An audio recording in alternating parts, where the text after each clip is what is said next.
Hello everyone.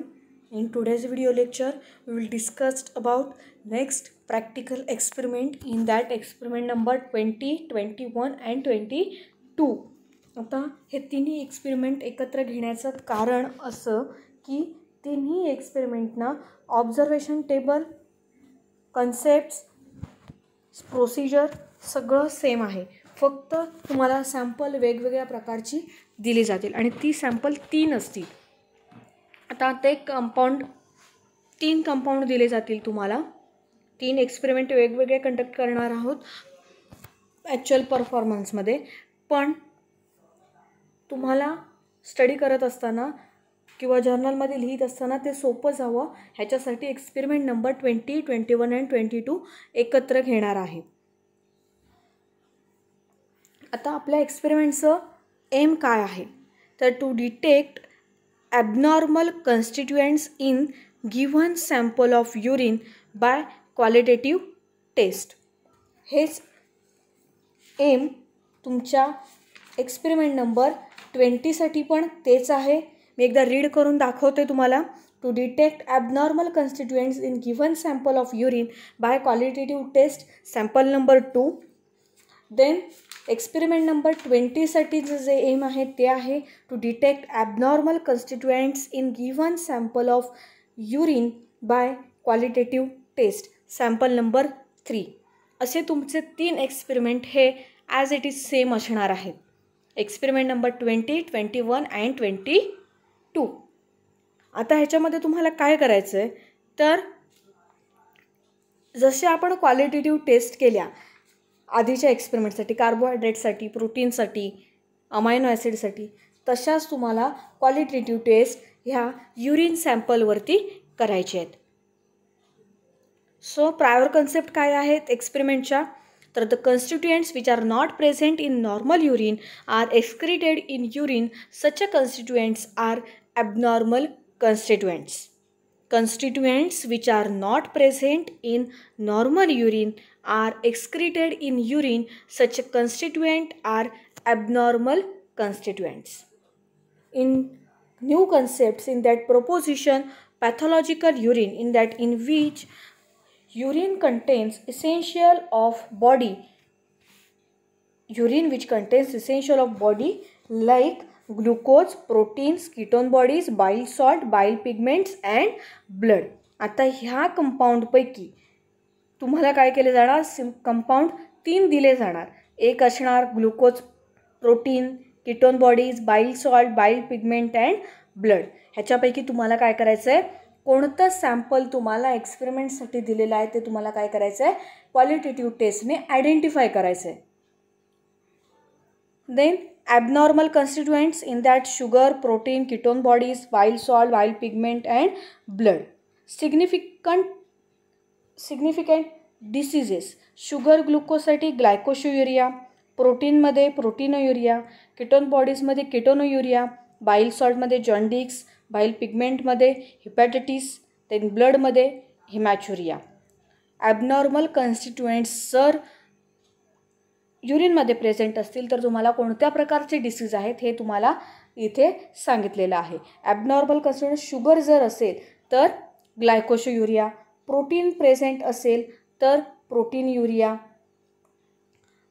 Ketone bodies जर present असतील तर कीटोनयुरिया, बाईल सॉल्ट प्रेझेंट असेल तर जॉन्डिक्स, बाईल पिगमेंट असेल तर हिपॅटायटिस आणि ब्लड जर असेल तर हिमॅच्युरिया. These are the abnormal constituents and their diseases.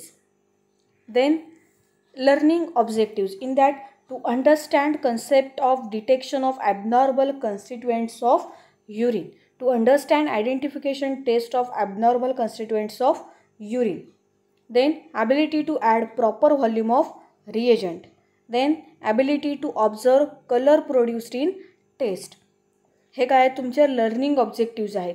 Intellectual skills and motor skills in these experiment while performing the practical. In that to understand concept of detection of abnormal constituents of urine, to understand identification test of abnormal constituents of urine, then ability to add proper volume of reagent, ability to observe color produced in this test, then apparatus, in that glassware, chemicals, in glassware, test tube, beakers, test tube stand, gas burner, glass rod, etc. In chemicals, in that concentrated HNO3, 0.1 normal chloramphenicol, red solution, ammonium sulfate powder, 1 normal sulfosalicylic acid solution, filling A solution, glycol acetic acid solution, benzidine powder, sulfur powder, strong ammonia solution, then filling B solution, 0.1 normal HCl, hydrogen peroxide solution. These are the chemicals used in this experiment.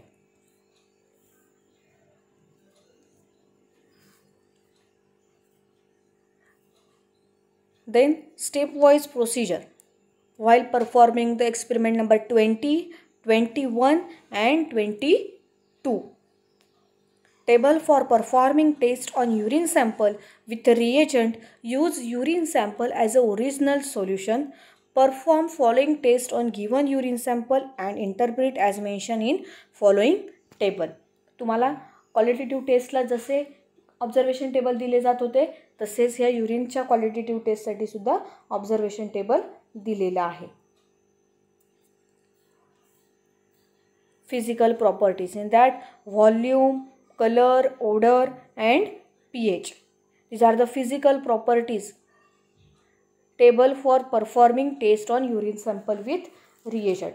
आता physical प्रॉपर्टीजमध्ये काय आहे? Volume, colour, Oder आणि pH. ह्याच्यावरती तुम्हाला काय दिलं आहे? त्याचे ऑब्झर्वेशन टेबल, ऑब्झर्वेशन काय आहेत ते दिलं आहे आणि इन्फरन्स त्याचा काय आहे ते दिलं आहे. जर व्हॉल्यूम तुमचा युरिनचा हा 1000 ते 1500 ml मध्ये असेल पर डे तर तुमची जे काही एक्सक्रेटेड युरिन आहे ते काय आहे?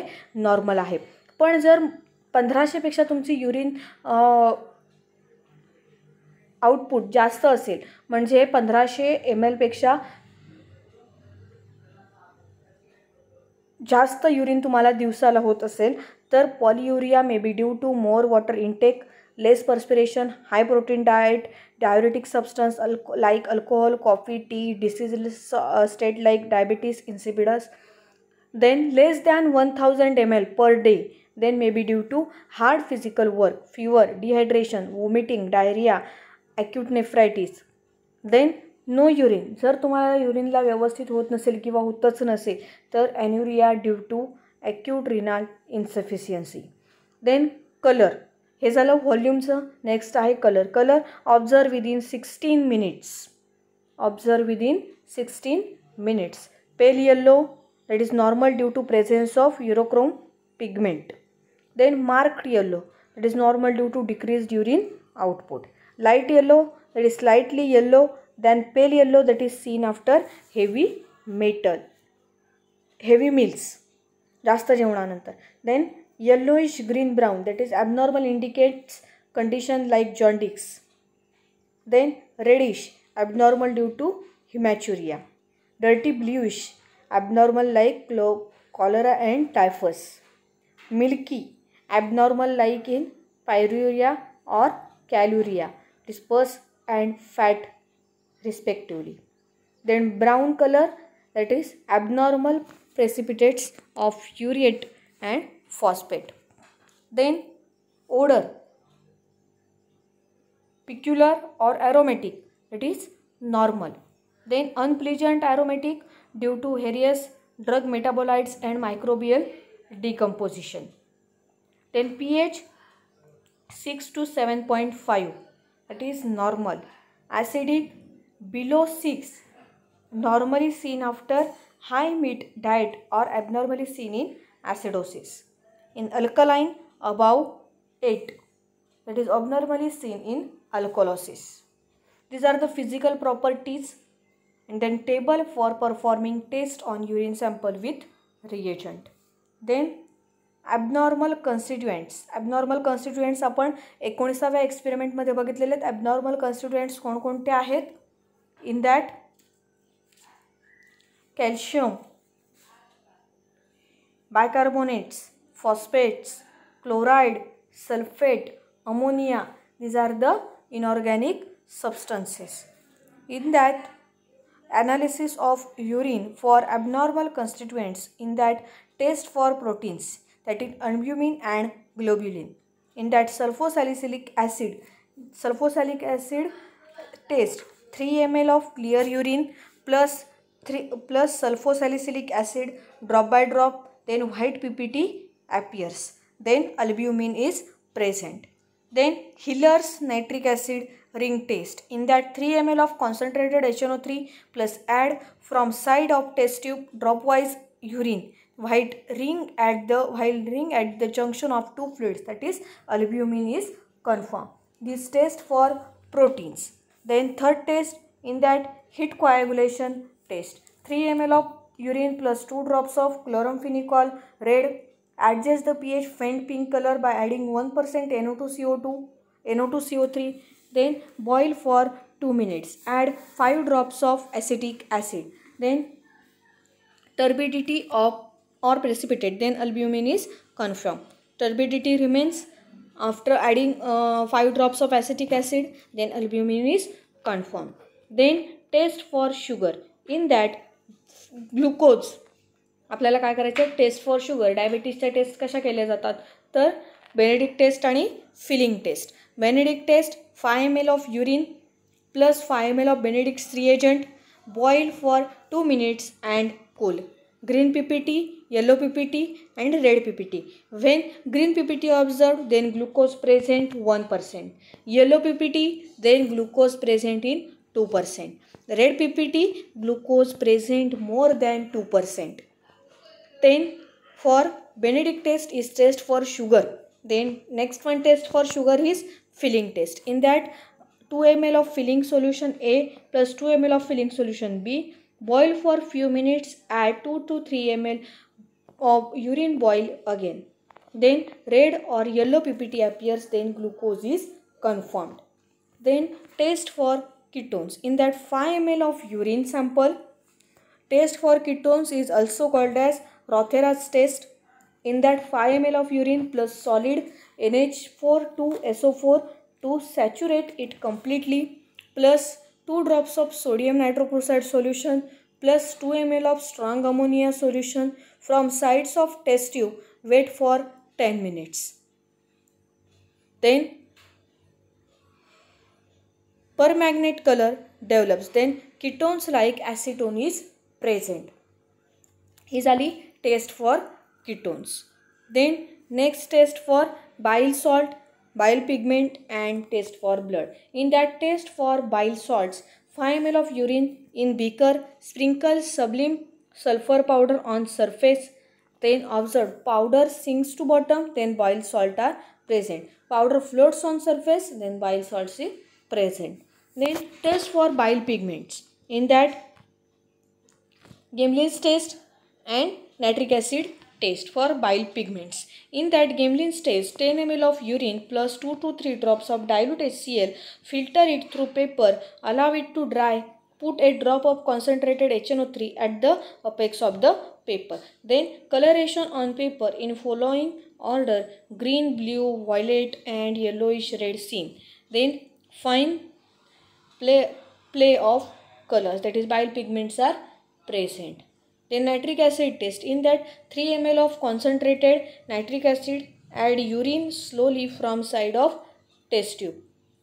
Then coloration on paper in following order: green, blue, violet, red and yellowish red seen, fine layer of colors. Then bile pigments are present. Then test for blood. In that benzidine test. In that pinch of benzidine powder plus 1 ml of glycyl acetic acid, shake for 1 minute, plus 2 ml of urine plus few drops of H2O2, then green or blue color due to iron benzidine formation, then blood is present. ह्या सगळ्या taste आपण बघितल्या. त्या abnormal constituents जे आहेत युरिनमध्ये त्याचं analysis करण्यासाठी ह्या क्वालिटेटिव्ह टेस्ट केल्या जातात. सो एक्सपेरिमेंट नंबर 20, 21 आणि 22साठी तुम्हाला ह्याच टेस्ट यूज करायच्या आहेत. फक्त कंपाऊंड वेगळे असणार आणि त्या लिहायच्या कोणत्या कोणत्या टेस्ट आहेत ते तुम्हाला मी इथे दिलेलं आहे. सो रिझल्ट आणि क्वेश्चन्स ह्या एक्सपेरिमेंटला 20, 21 आणि 22ला एक्सपेरिमेंटला जे क्वेश्चन्स आहेत ते सेम आहेत, ॲज इट इज क्वेश्चन्स तुम्हाला विचारलेले आहेत. एक्सपेरिमेंट नंबर 20, 21 आणि 22. म्हणून हा एक्सपेरिमेंट एकत्र घेण्याचं कारण तेच आहे. एक्सपेरिमेंट नंबर 20, 21 आणि 22. देन 20साठी हे ऑब्झर्वेशन टेबल आहे.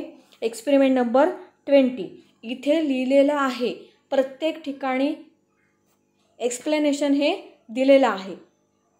एक्सपेरिमेंट नंबर 20साठी ऑब्झर्वेशन टेबल आणि त्याचा result. Then answers for experiment number 20, 21 आणि 22 सगळ्याला सेम हेच आन्सर लिहायची आहेत. आन्सर फॉर एक्सपेरिमेंट नंबर 20, 21 आणि 22साठी. देन एक्सपेरिमेंट नंबर 21मध्ये कोणतं ऑब्झर्वेशन टेबल लिहायचं आहे ते दिलेलं आहे. त्याचा रिझल्ट काय लिहायचं आहे ते सुद्धा इथे दिलेलं आहे. देन एक्सपेरिमेंट नंबर 20मध्ये कोणतं ऑब्झर्वेशन टेबल लिहायचं आहे ते दिलेलं आहे आणि त्याचा रिझल्ट दिलेला आहे. तुम्हाला नोट काय सांगितले मागच्या एक्सपेरिमेंटमध्ये, all observation table and question answer write down only in journal. ज्यांच्याकडे जर्नल आहे त्यांनीच जर्नलमध्ये लिहायचं आहे. ज्यांच्याकडे जर्नल नाही त्यांनी एक्सपेरिमेंट हे आपण पहिले जसे एक्सपेरिमेंट लिहिलेले आहेत तसेच एक्सपेरिमेंट नोटबुकमध्ये लिहायचे आहेत. ज्यांच्याकडे जर्नल आहेत त्यांनी फक्त जर्नलमध्येच लिहायचं आहे, नोटबुकमध्ये लिहायचं नाही. ज्यांच्याकडे जर्नल नाही त्यांनी नोटबुकमध्ये लिहायचं आहे. कशामुळे तर तुमची एक्झाम ही लवकर आहे, त्याच्यामुळे हे तुम्ही जास्त वेळ लिहिण्यात घालवू नका. हे इथे तुम्हाला सांगितलेलं आहे. एक्सपेरिमेंट नंबर 20साठी कोणतं ऑब्झर्वेशन टेबल लिहायचं आहे, जशी स्लाइड्स तुम्हाला इथे आहेत तसंच एक्सपेरिमेंट नंबर लिहायचे आहेत. एक्सपेरिमेंट नंबर 20 त्याचा रिझल्ट, आन्सर फॉर एक्सपेरिमेंट 20, 21, 22 तिन्ही एक्सपेरिमेंटला हीच आन्सर लिहायची आहेत. देन एक्सपेरिमेंट नंबर 21साठी हे ऑब्झर्वेशन टेबल आणि रिझल्ट. देन एक्सपेरिमेंट नंबर 20साठी ऑब्झर्वेशन टेबल आणि रिझल्ट. थँक्यू. आणि जसे एक्सपेरिमेंट कंप्लीट होत आहेत तसे लगेच नोटबुकमध्ये लिहायचे आहेत किंवा जर्नलमध्ये जसं सांगितलं आहे तसं लिहायचं आहे. थँक्यू.